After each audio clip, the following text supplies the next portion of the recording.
O Homem Integral, capítulo 4, O Homem em Busca do Êxito, parte B. Conflitos degenerativos da sociedade. A crise de credibilidade, de confiança, de amor, instaura o estado conflitivo da personalidade que perde o roteiro, incapaz de definir o que é correto ou não, qual a forma de comportamento mais compatível com a época e, ao mesmo tempo, favorável ao seu bem-estar, anquilosando pessoas refratárias ao progresso nas ideias superadas, ou produzindo grupos rebeldes fadados à destruição que se entregam à desordem, à contracultura, buscando sempre chocar, agredir. Os grupos opostos se afastam, se armam, se agridem. O homem ainda não aprendeu a ser solidário quando não concorda, preferindo ser solitário, ser opositor. Certamente a renovação é lei da vida. A poda faculta o ressurgimento do vegetal. O fogo purifica os metais, permitindo-lhes a moldagem. A argila submete-se ao oleiro. A vida social é resultado das alterações sofridas pelo homem, seu elemento essencial. É necessário, portanto, que se dê a transformação, a evolução dos conceitos, o engrandecimento dos valores. Para tal fim, às vezes, é preciso que ocorra a demolição das estratificações, do arcaico, do ultrapassado. Lamentavelmente, porém, nessa ação demolidora, a revolta contra o passado, pretendendo apagar os vestígios do antigo, vai até as raízes, buscando extirpá-las. O homem e a sociedade sem raízes não sobrevivem. No começo, o paganismo greco-romano era uma bela doutrina, rica de símbolos e significados, caracterizando o processo psicológico da evolução histórica do homem. O abuso, mais tarde, fê-lo degenerar, e a doutrina cristã se apresentou na forma de um corretivo eficaz oportuno. A dosagem exagerada, porém, terminou por causar danos inesperados no largo período da noite medieval, da qual algumas religiões contemporâneas ainda padecem os efeitos negativos. O mesmo vem ocorrendo com a sociedade que, para livrar-se das teias da hipocrisia, da hediondez, dos preconceitos, da vilania, da prepotência, elaborou os códigos da liberdade, da igualdade, da fraternidade, em lutas sangrentas, ainda não considerados além das formulações teóricas e referências bombásticas, sem repercussão real no organismo das comunidades humanas em sofrimento. As recentes relações culturais contra a autenticidade da conduta têm produzido mais males que resultados positivos. Em nome da evolução, sucedem-se as evoluções destrutivas, que não oferecem nada capaz de preencher os espaços vazios que causam. A insatisfação do indivíduo fustiga e perturba o grupo no qual ele se localiza, sendo expulso pela reação geral ou tornando-se um câncer em processo metastático. Facilmente, o pessimista e o colérico contaminam os desatentos, passando-lhes o morbo do desânimo ou o fogo da irritação a prejuízo geral. Armam-se querelas desnecessárias, altera-se a filosofia dos partidos existentes, que se transferem para a agressividade, as acusações descabidas, sem trabalho à vista para a retificação dos erros, a reabilitação moral dos caídos para o bem-estar coletivo. Cada pequeno grupo, dentro do grupo maior, sem consenso, busca atrapalhar a ação do adversário, mesmo quando benéfica, porque deseja demonstrar-lhe a falência, movido pelos interesses personalistas, em detrimento do processo de estabilidade e crescimento de todos. O personalismo se agiganta, as paixões servis se revelam, o idealismo cede lugar à vileza moral. A predominância do egoísmo em a natureza humana faz-se responsável pelo caos em volta, no qual os conflitos degenerativos da sociedade campeiam. Surgem as plataformas frágeis em favor do grupo, desde que, sob o comando e alternativa única do ególatra, que alicia outros semelhantes, que se lhe acercam igualmente, ansiosos por sucessos que não merecem, mas que pleiteiam. Inseguros, incapazes de competir a céu aberto, honestamente, aguardam na furna da própria pequenez, por motivos verdadeiros ou não, para incendiarem o campo de ação alheia, longe dos objetivos nobres, porém reflexos dos seus estados íntimos conflituosos. Não se tornam adversários leais, porque a inveja antes os fizera inimigos ocultos que aguardavam ensejo para desvelarem-se. Em face das distonias pessoais de que são portadores, decantam a necessidade do progresso da sociedade e bloqueiam-no com a astúcia a desarticulação de programas eficientes, antes de testados, atacando-os vilmente e os seus portadores, a que inferem pessoalmente pela total impossibilidade de permanecerem no campo ideológico, já que não possuem idealismo. Estimulam a dissensão porque os seus conflitos não os auxiliam a cooperar, entretanto, os motivam a competir. Não podem trabalhar a favor, porque os seus estímulos somente funcionam quando se opõem. Em razão da insegurança pessoal, desconfiam dos sentimentos alheios e provocam distúrbios que se originam em suspeitas injustificáveis, a soldo do prazer mórbido que os assinala. O conflito íntimo é matriz cancerígena no organismo humano, em constante ameaça no grupo social.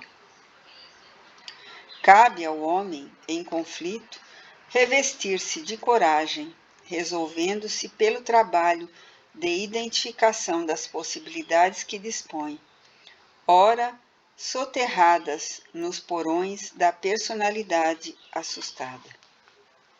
Sentindo-se incapaz de enfrentar-se à busca de alguém capacitado a apontar-lhe o rumo e ajudá-lo a percorrê-lo, é tão urgente quão indispensável. Inúmeras terapias estão ao seu alcance, entre os técnicos da área especializada, assim como as da psicologia transpessoal, apresentando-lhe a intercorrência de fatores paranormais, e da psicologia espírita, aclarando-o com as luzes defluentes dos fenômenos obsessivos, geradores dos problemas degenerativos no indivíduo e na sociedade. O conglomerado social, por sua vez, tem o dever de auxiliar o homem em conflito, de ajudá-lo a administrar as suas fobias, ansiedades, traumas e mesmo o de socorrê-lo nas expressões avançadas, quando padecendo psicopatologias diversas, em ética de sobrevivência do grupo, pois que, do contrário, através do alijamento de cada membro, quando vier a ocorrência, desarticula-se ao mecanismo de sustentação da grei. A sociedade deve responder pelos elementos que a constituem, pelos conflitos que produz. assim como assume as glórias e conquistas dos felizardos que a compõem.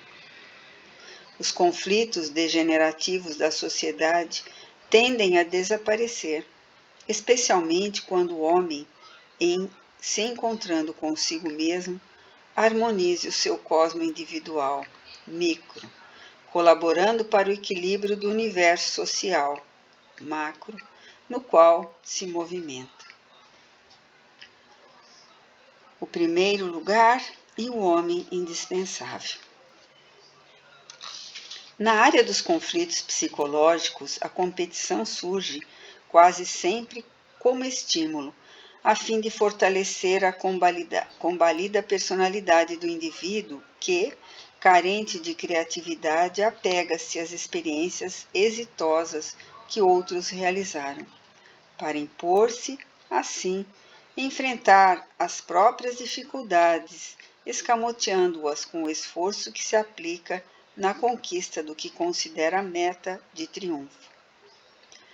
Ambicionando a realização pessoal e temendo o insucesso, que afinal é um desafio à resistência moral e à sua perseverança no ideal, prefere disputar as funções e cargos à frente, sem qualquer escrúpulo, em luta titânica, na qual se desgasta, esperando compensações externas monetárias e de promoção social.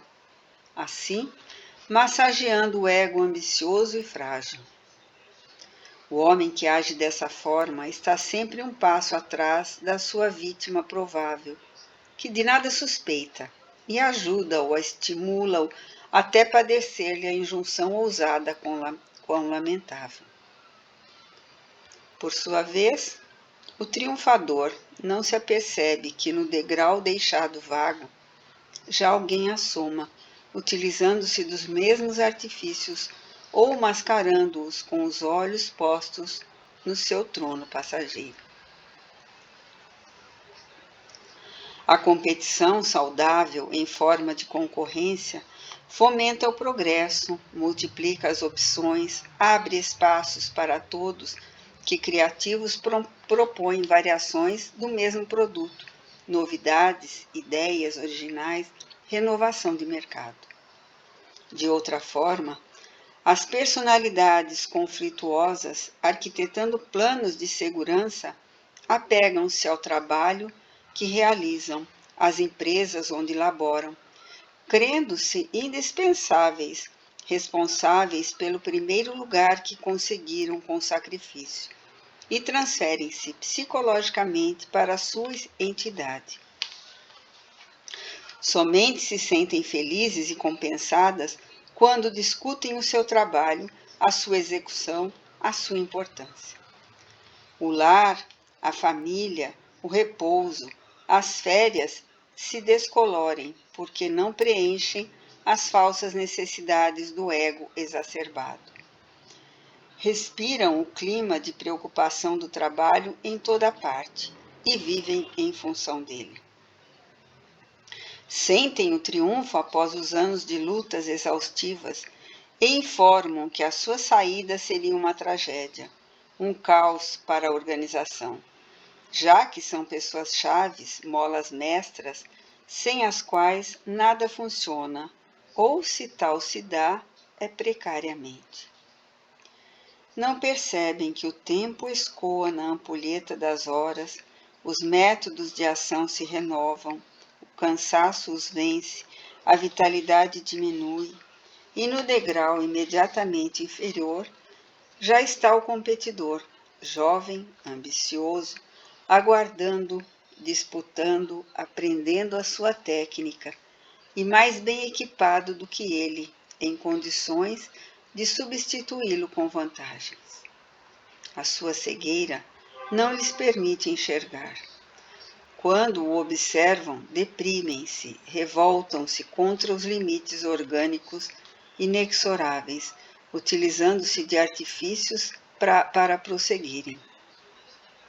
Dão-se conta de que passaram a ser constrangimento no trabalho, que pensavam pertencer-lhes, lamentando-se, queixando-se de que, deram a vida e agora colhem ingratidão. Certamente, os homens indispensáveis doaram a vida como fuga de si mesmos e ofereceram-na a um ser sem alma, sem coração, que apenas objetivava lucros, portanto insensível, impessoal. Ali, os filhos substituem os pais. Expulsam-nos jovialmente, sob a alegação de que estes merecem o justo repouso, as viagens de férias que nunca tiveram. Aposentam-nos, livram a empresa deles de sua dominação, não mais condizente com os tempos modernos. Eles foram bons e úteis no começo, não mais agora, quando começam a emperrar a máquina do progresso, a impedirem, por inadaptação óbvia, o curso do crescimento e desenvolvimento da entidade.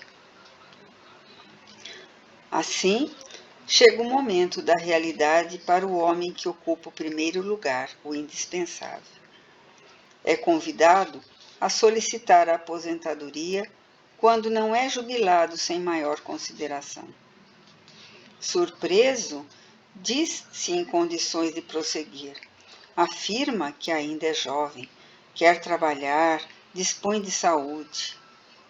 O silêncio constrangedor adverte-o de que não há mais outra alternativa.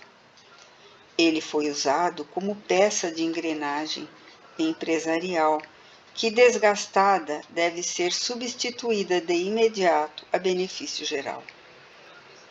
Oportunamente, a benefício da organização, ele tomará a mesma atitude em relação a outros funcionários que foram afastados. A amargura domina-o, o ressentimento enfurece-o e a frustração, longamente adiada, assoma e o conduz à depressão. As interrogações sucedem-se. E agora? Que fazer da vida, do tempo? Como não cultivou outros valores, outros interesses, arroja-se ao fosso da autodestruição, egoisticamente, esquecido dos familiares e amigos, afinal, os quais nunca deu maior importância nem valorização. Afasta-se mais do convívio social e, não raro, suicida-se, direta ou indiretamente. A empresa não lhe sente a falta, prossegue em funcionamento. Somente quem realizou uma boa estrutura de personalidade enfrenta com razoável tranquilidade o choque de tal natureza, para o qual se preparou, antevendo o futuro e programando-se para enfrentá-lo, transferindo-se de uma ação para outra, de uma empresa para um ideal, de uma máquina para um grupamento humano respirável, emotivo, pensante. Ninguém é indispensável em lugar nenhum. O primeiro de agora será dispensável amanhã, assim como o último de hoje possivelmente estará no comando no futuro. A morte, a cada momento, demonstra-o. A polivalência das aspirações é reflexo de normalidade, de equilíbrio comportamental, de harmonia da personalidade, convidando o homem a buscar sempre e mais. A desincumbência do dever reflete-lhe o valor moral e a nobreza da sua consciência. Segurar as rédeas da dominação em suas mãos fortes denota insegurança íntima, crise de conduta.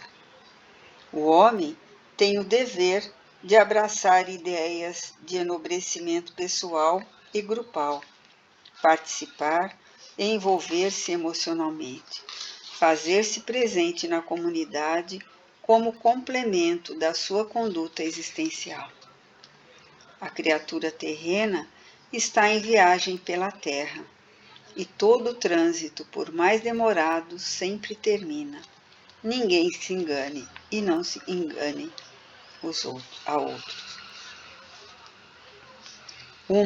autoanálise cuidadosa, uma reflexão periódica a respeito dos valores reais e aparentes, a meditação sobre o objetivo da vida concedem pautas e medidas para a harmonia, para o êxito real do ser. A finalidade da existência corporal é a conquista dos valores eternos, e o êxito consiste em lograr o equilíbrio entre o que se pensa ter e o que se é realmente, adquirindo a estabilidade emocional para permanecer o mesmo, na alegria como na tristeza, na saúde conforme na enfermidade, no triunfo, qual sucede no fracasso. Quem consiga a ponderação para discernir o caminho e o percorra com tranquilidade, terá começado a busca do êxito, que logo mais culminará com alegria.